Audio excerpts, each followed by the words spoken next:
Yeah, I was just looking for a service department.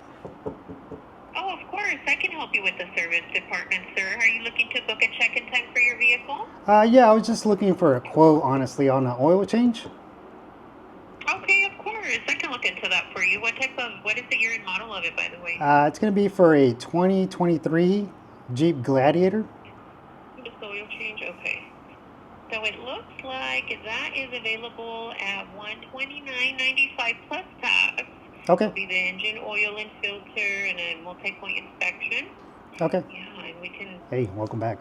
So today I got to do an oil change on the Jeep Gladiator. I just got off the phone dealership here in lovely California, and they quoted me at $130. So what I'm gonna do is go down to the local O'Reilly's, pick up some parts, do the oil change, and go through it real quick, step by step. And afterwards, we'll break down the costs and see how much we save doing the oil change ourselves. Let's go. The first step that I like to take is get that engine oil up to temp. That way it's nice and easy for me to drain.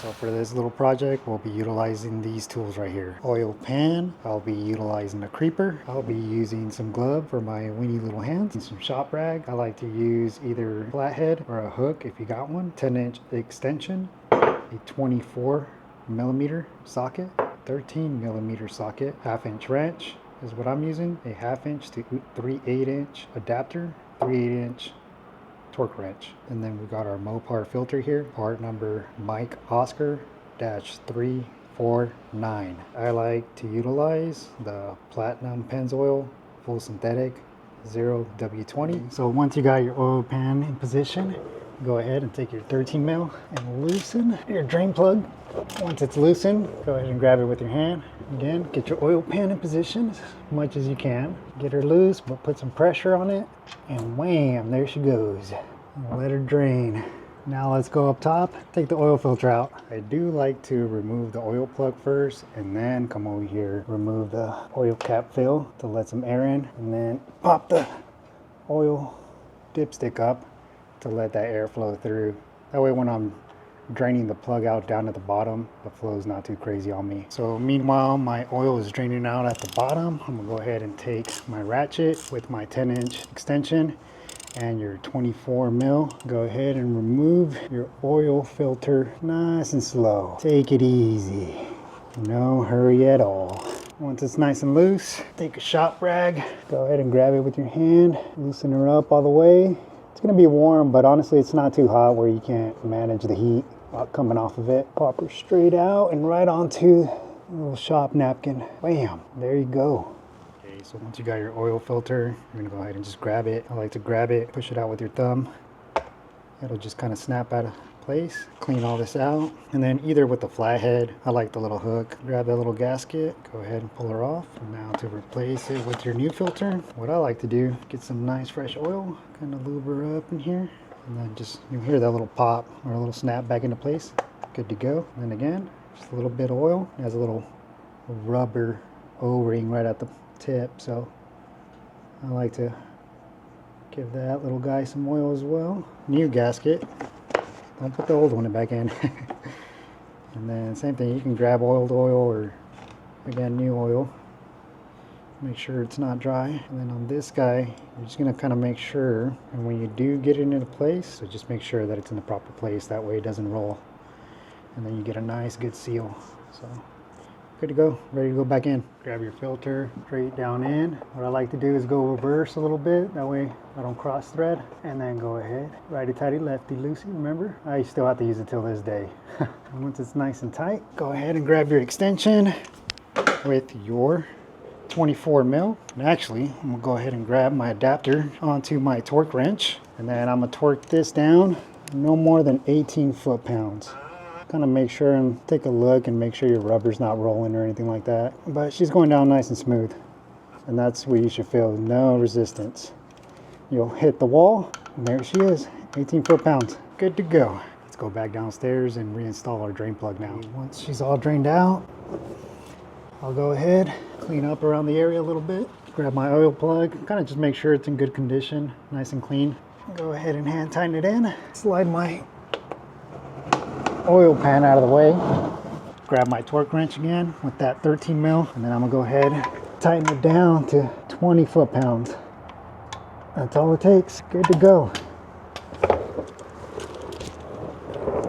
gonna grab a stool because I'm a little shorty. Got my oil, my funnel.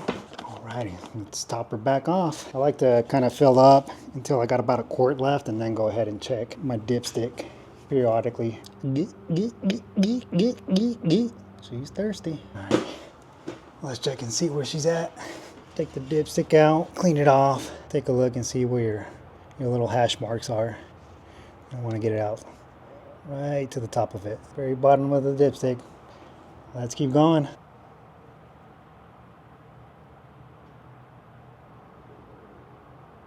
Alrighty, right to the top, good to go. Let's close her up. Just inspect your cap, make sure that O-ring is nice and good still. And this sucker just hand tightens right on there. Wham. Last step, let's climb in the driver's seat. Don't put your foot on the brake, turn your ignition to on or the run position. I'm gonna scroll down to where your oil life is. Hold down OK, and bam, you're good to go again. Go ahead, put your foot on the brake, start her up, and that's all there is to it, honestly. Jeep says that you can run them from 7,000 miles to 10,000 miles, but I don't know about that. I like to still run my oil changes at the 5,000 mile mark, which is why you've seen it around the 40%. So once I hit my 5,000 miles, I'll go ahead and just do my oil change. Especially if you're running a lot of trails and stuff like that, you're going to end up finding yourself doing a lot of idling out on the trail. So, you know, I like to stick to that 5,000 mile mark, but that's it. Alrighty, so the Gladiator is good to go, ready to hit the trails or hit the road again to continue my daily commute. Anyways, again, so the dealer was charging me the $130 to do the oil change. I ended up running down to the O'Reilly's.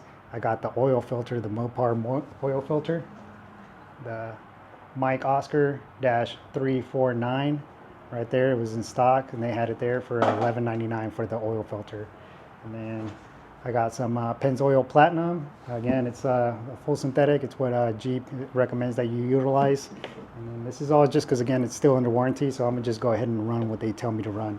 And then as long, I believe, as you have that MS rating of MS-6395, I mean, you'll be fine with whatever oil you want to run afterwards. Or maybe, honestly, even in between. So that's really up to you. But again, it was a deal. It was on sale right now, and it was $34.95 for this.